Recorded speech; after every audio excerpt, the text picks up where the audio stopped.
This is the part 2 of Casuarina written by Untitled Standard English. The previous class we have discussed the first 3 stanzas of the poem. So now come to the fourth one. Look, unknown yet well known to the eye of faith. So what interesting, the line. Look, the memory of tree has deeply touched the poet's heart. So she says, a man who has the eye of faith can see the unknown things as a well-known one. I heard that the wail means here the lament or cry or mourning.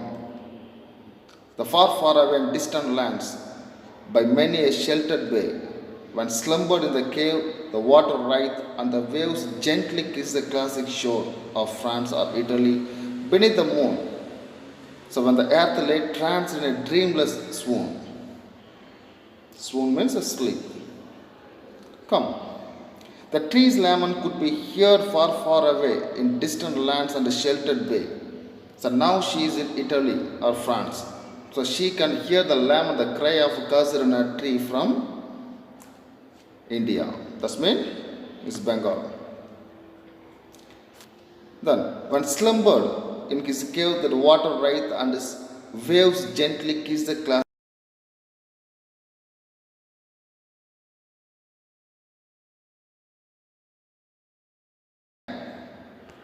The waves in the Italy and France, that is seashore, the waves gently touch, that means they kiss the seashore. Then, beneath the moon means under the moon, that means it was a night time. When earth lay tranced, the earth refers to all creature on the world. The stay, lay means you stay, trance, that means in a dreaming condition. That means they were in deep sleep. Look at the word dreamless swoon. That means even the dream do not disturb their sleep. So they are in deep sleep. The whole place was very calm and peaceful. So she can able to hear the lament of Casuarina tree from her native land. Then, and every time the music rose, so before mine inner vision rose a form sublime. Sublime means with a noble quality.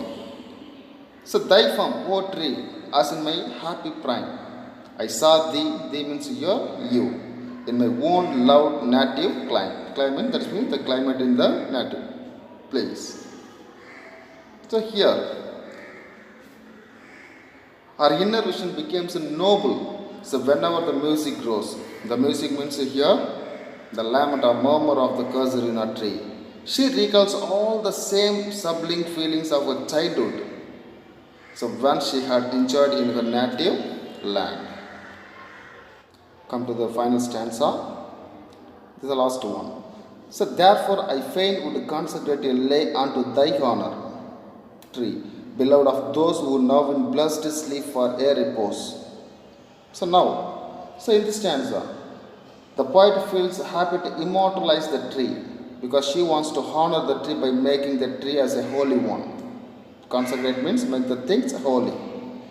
The beloved of those who now in blessed sleep, and also the beloved siblings are also in deep sleep. This means they are in rest because they died of tuberculosis. They are no more.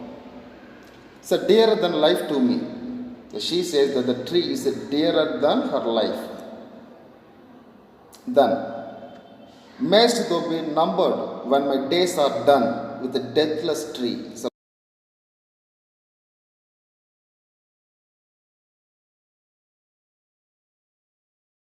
a poem to make immortalize the tree. So she says that she is at the edge of death because she also affected with the tuberculosis. So before that, she want to immortalize the Casuarina tree. So how the William Wordsworth, the nature poet, immortalized the yew tree in Barodal. Barodal is the lake city filled with the yew tree. The yew tree always looks very grey in color. So how the Wordsworth immortalized the tree? She wants to make the Casuarina tree as a immortalized one. Then the fear, trembling hope, and death, the skeleton, and the time shadow. So all the words refers to death because she is very close to the death because of tuberculosis. So before that she wants to make the tree holy and also wants to immortalize the tree. Though weak the verse that would thy beauty fain, O fain regus. May love defend thee from oblivion curse. The poet tries to convey that fear and trembling hope, all the words refers to the death. So never discourage a person whose heart warflows with the love, that despite the personal loss.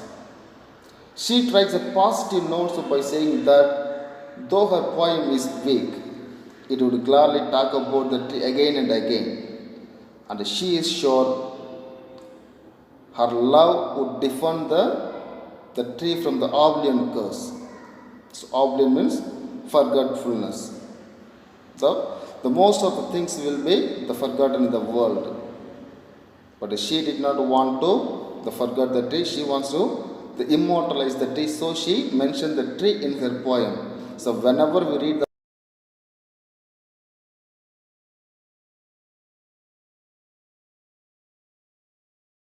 so thank you students.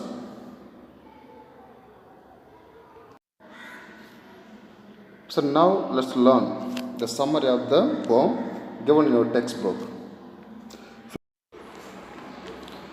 Our Casuarina tree is tall and strong with a creeper winding round it like a huge python.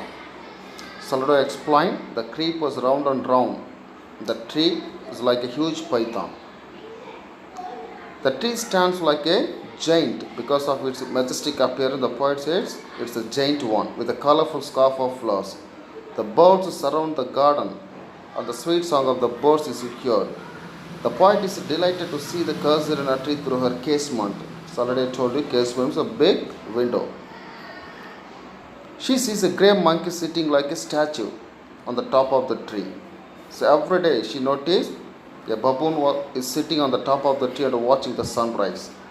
So through the casement she sees the cows grazing on the water lilies, the springing in the pond.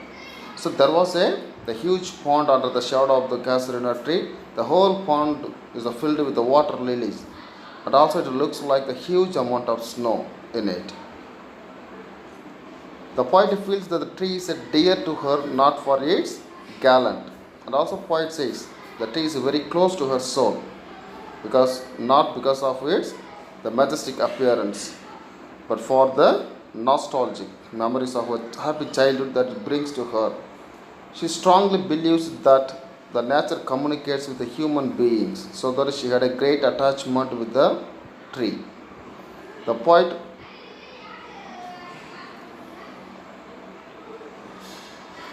could communicate with the tree even when she is in a far off land, as she could hear the trees lamenting. So even she is away from his country, she could be able to hear the lament and the murmuring of the Casuarina tree.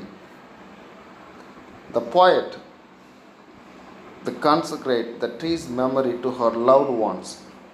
The poet wants to honor the tree by making it a scantify one. So who are not alive, she immortalized the tree through her poem like the poet Wordsworth who scantified the yew tree of the Boradol in verse. So how the Wordsworth scantified the yew tree in his verse, like that the poet wants also wants to scantify the Casuarina tree. She expresses her wish that the tree should be remembered out of love and not just because it cannot be forgotten. So just as she wants to preserve the tree through her poem, so that it will not be forgotten anymore. Poem appreciation question given in the textbook. Look at the first one. Read the given lines below to answer the question that follow. First one. A creeper climbs in whose embrace bound no other tree could live. So which tree is referred to in the above lines? So which tree? The Casuarina tree is referred to in the above lines. The next one. How does the tree survive the tight hold of creepers? The tree is so strong that it bears the tight hold of the creeper. So because of his strength, she could alive. Then, why does Toridad use the expression a creeper climbs? The Toridad uses this expression to emphasize the strength of the creeper and its tight hold. Come to the next one. The giant wears the scarf, and the flowers are hung in crimson clusters, all the bow among. So who is the giant here? The Casuarina tree is the giant here because of its majestic appearance. Then, so why is the scarf colorful?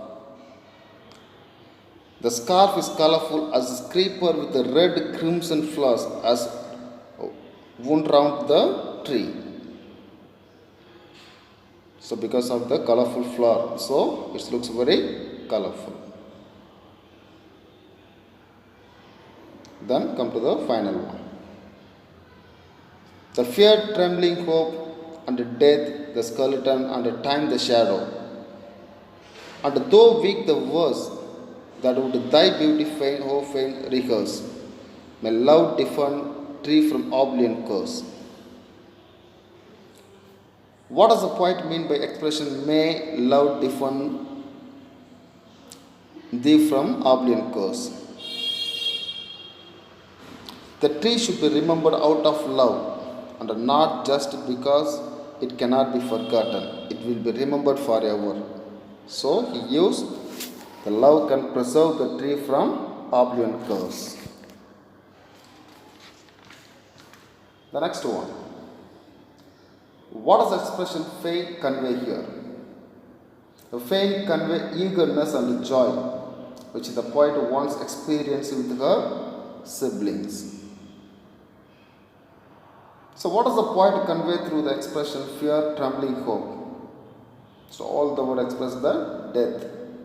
Look, the poet conveys that the man of unflinching love and devotion never fears the blows of death.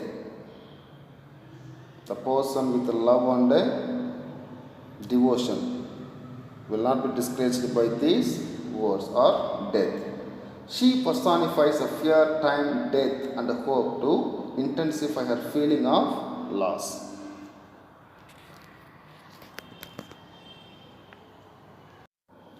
So now come to the next one.